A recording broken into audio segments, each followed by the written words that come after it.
Hello friends, welcome to Karmayogi IAS.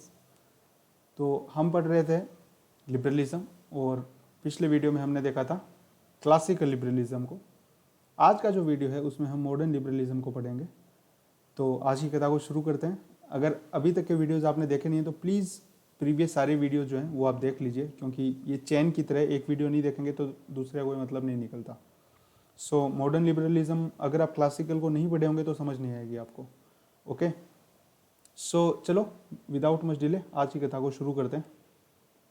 So modern liberalism actually this is in context of welfare state, because as we studied कि classical liberalism जो है that was overshadowed by utilitarianism, और utilitarianism को pigs philosophy कहा गया क्योंकि it led to extreme exploitation and rise of left was there.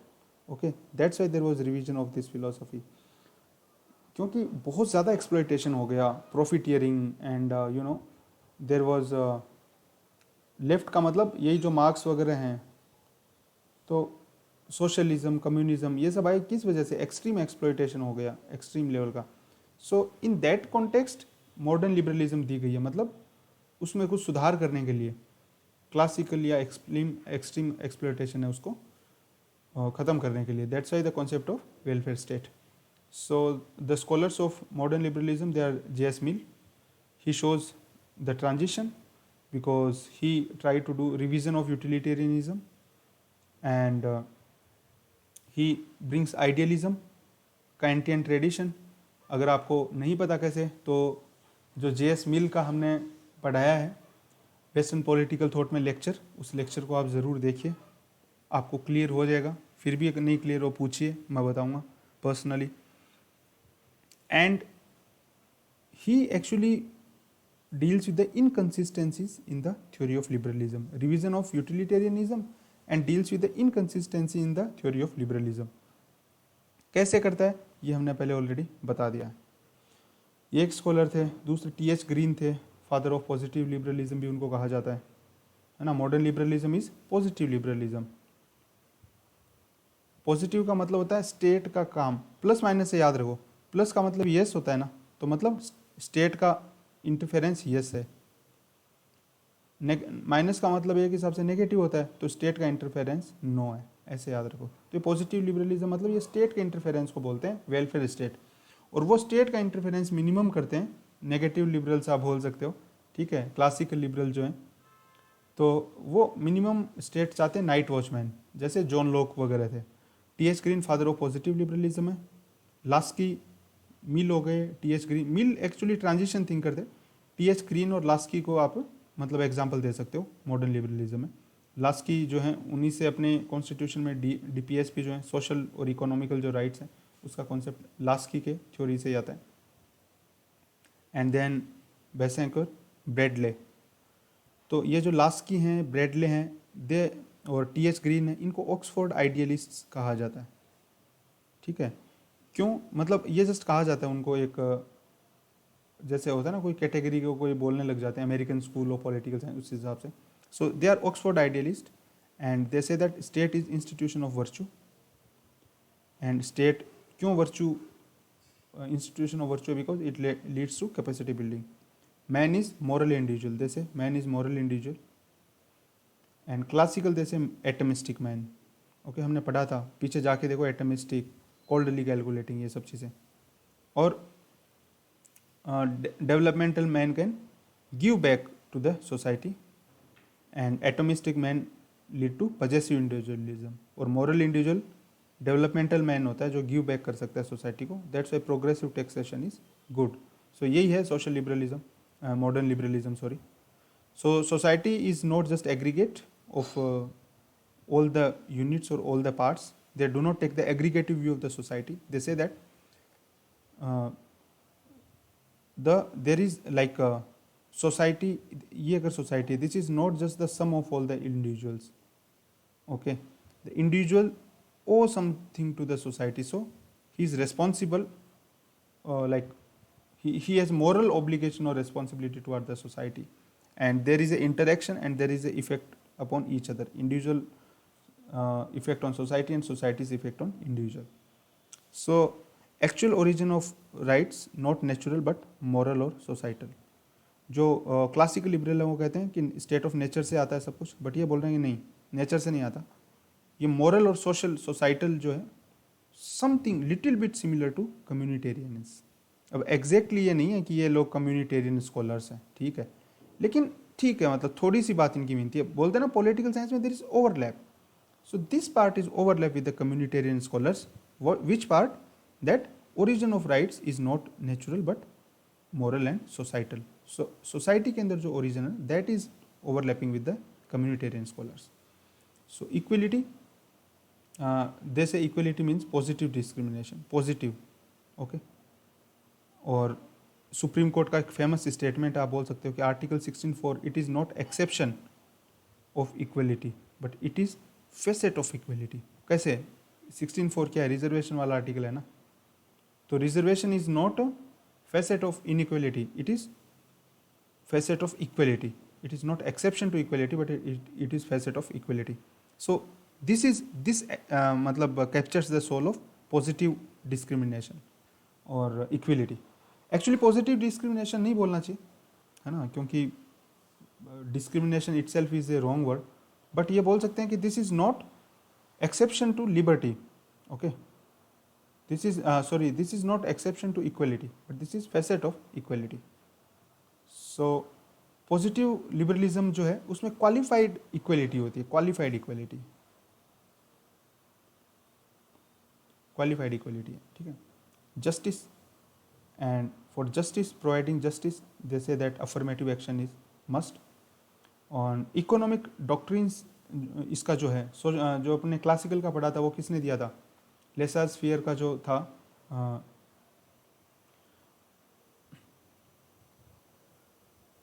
याद है क्या आपको? एडम स्मिथ और वो सब पढ़ा था ना, रिकार्डो किधर गया वो, एक्सपोनेंट सेरा। तो यहाँ पे अपन ने देखा था क्लासिकल का एडम स्मिथ, रिकार्डो, इन लोगों ने इकोनॉमिक डॉक्ट्रिन दिया था। सो उसी हिसाब से ये सब सिमिलर उसी पैटर्न में हम समझेंगे। यहाँ पे इकोनॉमिक डॉक्ट्रिन है वो केन्स ने दिया था। सो केन्स जो है he argues for positive intervention of the state, you know, for example employment giver. So state है वो पॉजिटिवली एंगेज होना चाहिए। Invisible hand of the market, जो एडम स्मिथ ने कहा था मार्केट मैकेनिज्म के कॉन्टेक्स्ट में, they do not say like that, they say positive intervention is good. जो गैल्ब्रिथ है he calls for progressive taxation. USA's first welfare, USA's officially can be called first welfare state. In 30s, Roosevelt's New Deals Act. First welfare state in 30s it became then Thomas Roosevelt's New Deals Act. It is a classical example of that later on. So United States in that sense at least first welfare state, not in constitutionally, but in India welfare state it is a basic structure as per Supreme Court of India. Basic structure means it is like part of constitution itself. So India is first country welfare state in the constitution, and actual in substance if you see you can say USA. So T.H. Green, the modern liberal, he was the first person to define liberty as capacity. Liberty as capacity. That's why उनको कहा जाता है father of positive liberalism. Okay, he is called the father of T.H. Green, father of positive liberalism. कि liberty वहाँ था कि liberty, classical बोलते हैं कि लिबर्टी वहाँ है जहाँ स्टेट अब्सेंट है। ये बोलते हैं कि लिबर्टी पॉजिटिव मतलब स्टेट का प्रेजेंट, प्लस मतलब हाँ, तो स्टेट का प्रेजेंस हाँ है कि स्टेट प्रेजेंट होना चाहिए। और T.H. Green he takes optimistic view of state and society. They say that state is the source of virtue, state hinders hindrances. Okay, ये चार जो सेंटेंस हैं बस ये रट लेना, ये एकदम सब कुछ कंक्लूड कर देते हैं। These four statements they are conclusion of positive liberalism you can say, जो T.H. ग्रीन के स्कीम है। Human consciousness postulates liberty, human consciousness postulates liberty, घोट के पी जाना चाह रहा हूँ। Liberty involves rights, human consciousness postulates liberty, liberty involves rights, rights demand state, will not force is the basis of state. बस ये चार रट लेना और इनका मतलब समझ लेना।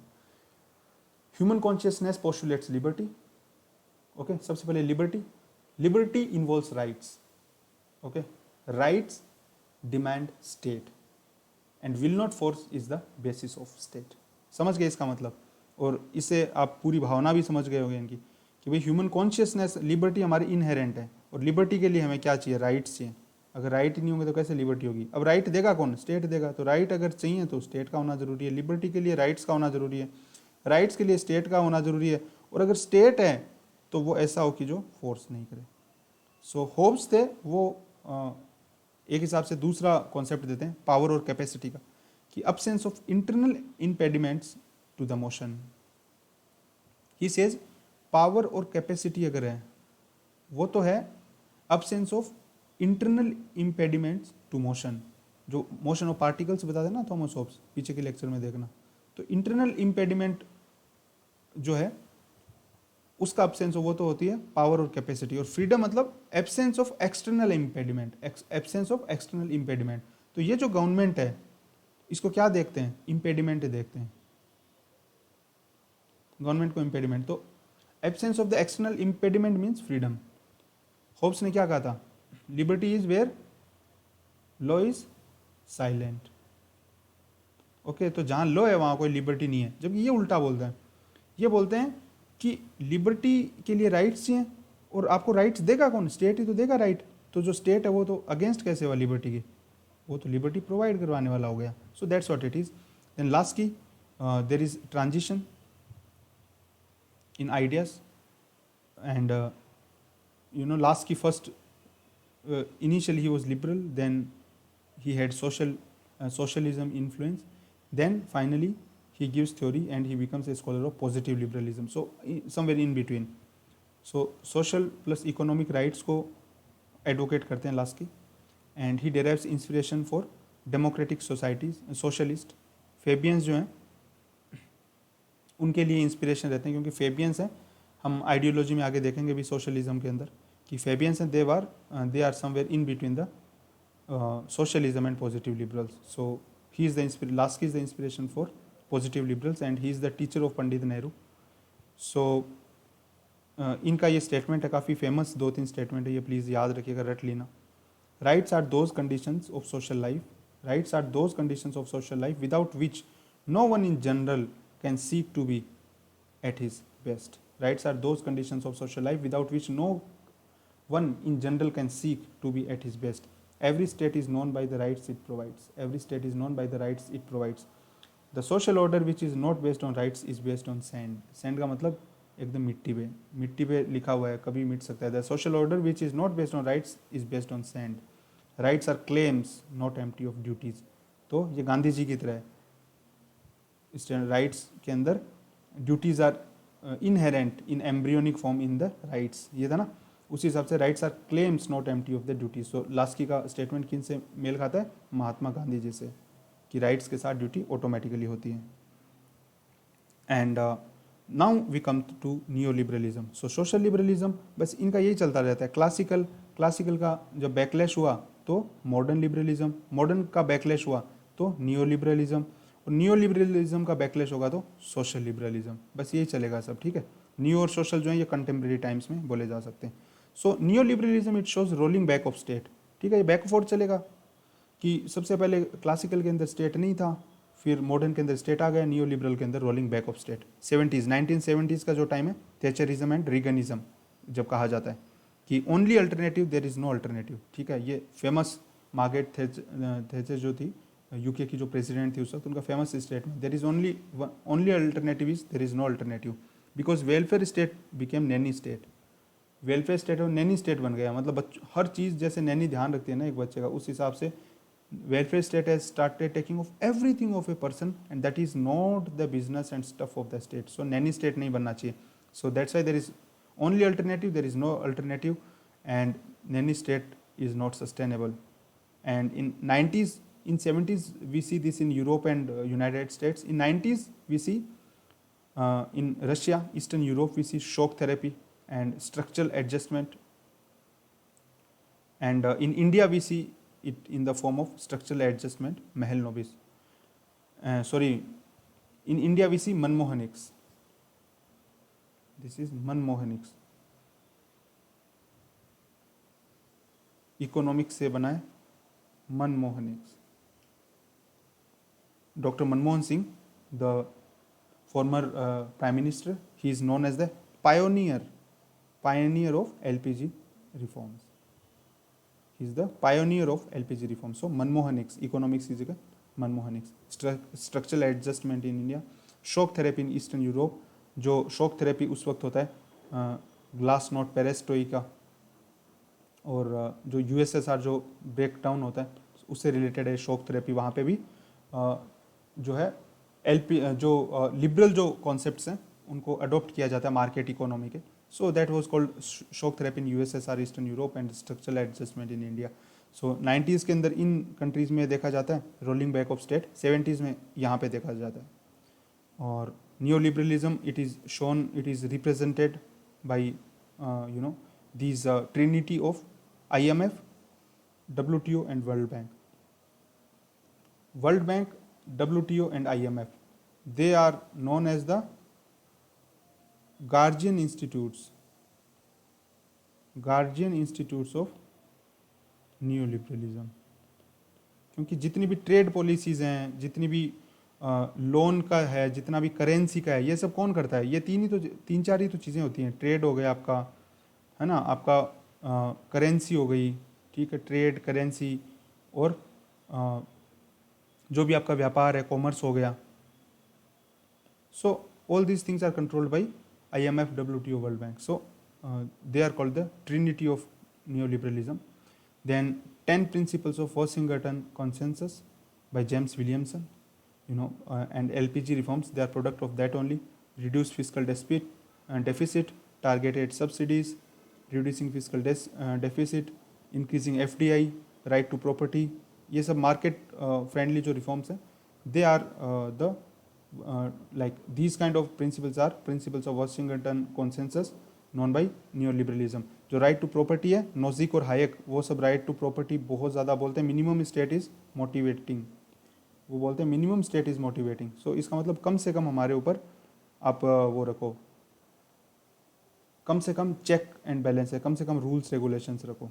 Okay, so it can be seen, ये क्लासिकल्स की तरह ही व्यू है, तो this can be argue to be revival of classical liberalism. Scholars कौन से हैं? Hayek, Nozick, Milton Friedman. 3 बहुत हैं और 3 सबसे इंपॉर्टेंट है, 3 को याद रखो, काम हो जाएगा. Thomas Friedman, he gives golden arches theory that जहाँ जिन देश में मैकडोनल्ड्स की चेन है ना, वहाँ वो देश आपस में फाइट नहीं करेंगे. ठीक है, गोल्डन आर्चेस थ्योरी लिबरलिज्म को सपोर्ट कर रहे हैं बेसिकली. ठीक है, मैकडोनल्ड की चेन जहाँ जाए, गोल्डन आर्चेस थ्योरी ये देते हैं इंटरनेशनल पॉलिटिक्स के कॉन्टेक्स्ट के अंदर. अपन इसको दोबारा पढ़ेंगे पेपर 2 के अंदर. And Manmohan Singh actually he argues that economic integration of South Asia will lead to less conflict. Hayek बोलते हैं कि this is gentleman Thomas Friedman, is Hayek. Hayek says that liberty is absence of coercion, progressive taxation, जो कि modern liberals बोल रहे हैं ये bonded labour है. Poverty is just by luck, rich charity दे सकते हैं लेकिन प्रोग्रेसिव टैक्सेशन नहीं ले सकते. प्लानिंग जो है, प्लानिंग कमीशन और यूएसएसआर में जो प्लानिंग हो रही थी उस हिसाब के वो सब है, that is road to serfdom. ठीक है, and state increases its power in the name of planning. And social justice ये जस्ट मिराज है, कभी मिलती नहीं है, क्योंकि करप्शन होता है और वेस्ट ऑफ रिसोर्सेज होता है. करप्शन और वेस्ट ऑफ रिसोर्सेज होता है, तो सोशल जस्टिस किसी को मिलता नहीं, और ये जस्ट मिराज है जो कभी किसी को मिली नहीं. स्टेट इंटरवेंशन जो है वो डाइवर्ट कर देती है रिसोर्सेज को. Market has huge nervous system, remember these keywords. Market has huge nervous system, only market has capacity to intercept millions of messages. ये इनविजिबल हैंड जैसी बात कर रहे हैं of Adam Smith, invisible hands of Adam Smith. So similar देखो thought मिल रहे हैं. It is revival of classical liberalism, central nervous system that can intercept millions of messages. Okay, Nozick, he is the gentleman, he is called as semi anarchist. He says that even security है वो भी private sector को दे दो. Minimum state is inspiring and right. Progressive taxation is bonded labour, same he supports Hayek. And Milton Friedman, ये जो Thomas Friedman है वो सेम नहीं है, अलग है. मिल्टन फ्रीडमैन जो है ही like his book is Capitalism and Freedom. Capitalism and Freedom. He says that market is necessary for freedom. So Milton Friedman, ये तीन हमने देखा था, Milton Friedman, Hayek and Nozick, बस ये ठीक है. Market is necessary for freedom. So Murray Rothbard, he is the guy. He says that politicians and bureaucrats, they are gang of rogues and thieves. He actually uses this kind of word. And human being, they are selfish. Politicians हैं वो human है. So मंकूर Olsen जो है public choice school, वो बोलते हैं the logic of collective action. The logic of collective action, ये book है इनकी मंकूर ओल्सन की. The logic of collective action, this is book of Mancur Olson. He is the gentleman. So what they say public choice school,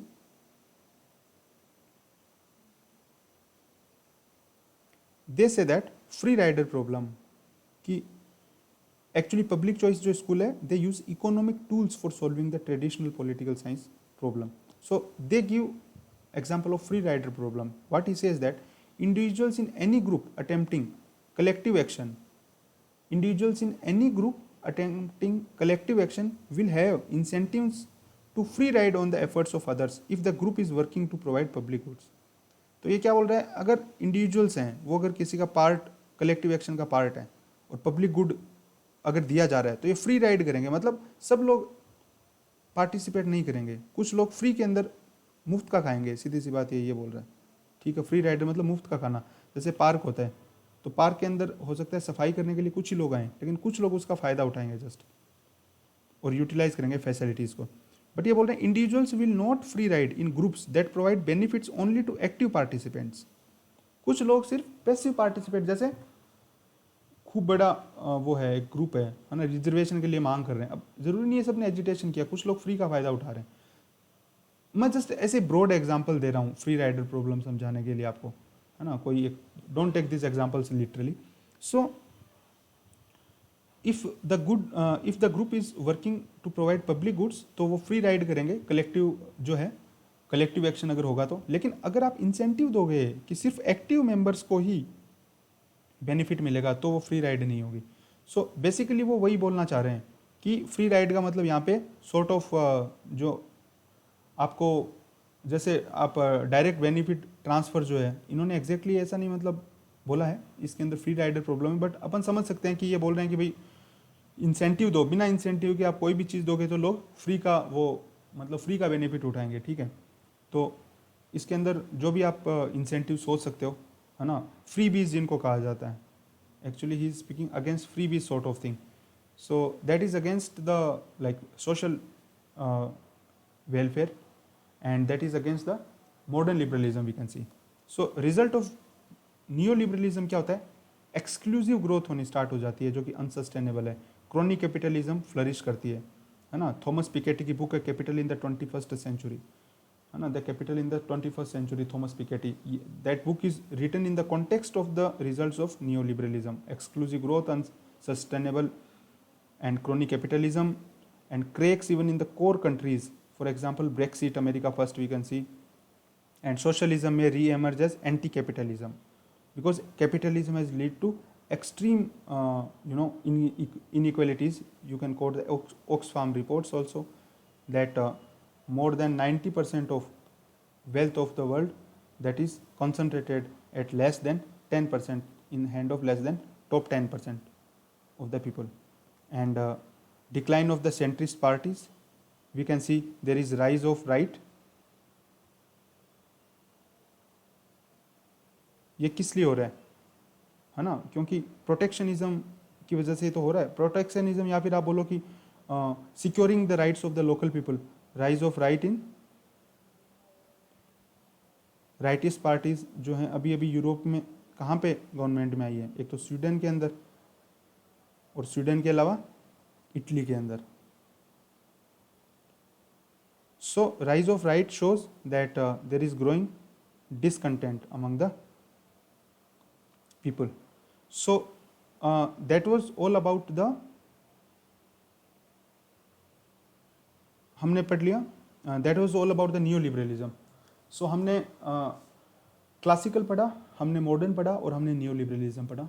आने वाले lectures में हम बाकी का जो सोशल लिबरलिज्म है और बाकी की जो आइडियोलॉजीज हैं उनको भी पढ़ेंगे। We hope that you are enjoying our lectures. If you find these lectures useful, please like the videos, subscribe the channel and do share it with others. It is absolutely free initiative, तो maximum लोग इससे benefit उठा सकें, इसके लिए आप ज़्यादा से ज़्यादा स्टूडेंट्स को इसके बारे में बताइए। कोई भी आपको डाउट हो प्लीज़ कमेंट बॉक्स में पूछिए, हम डेफिनेटली उसको आंसर करेंगे। We thank you for coming to Karmayogi IAS। Friends, work hard, let's make it. Thank you.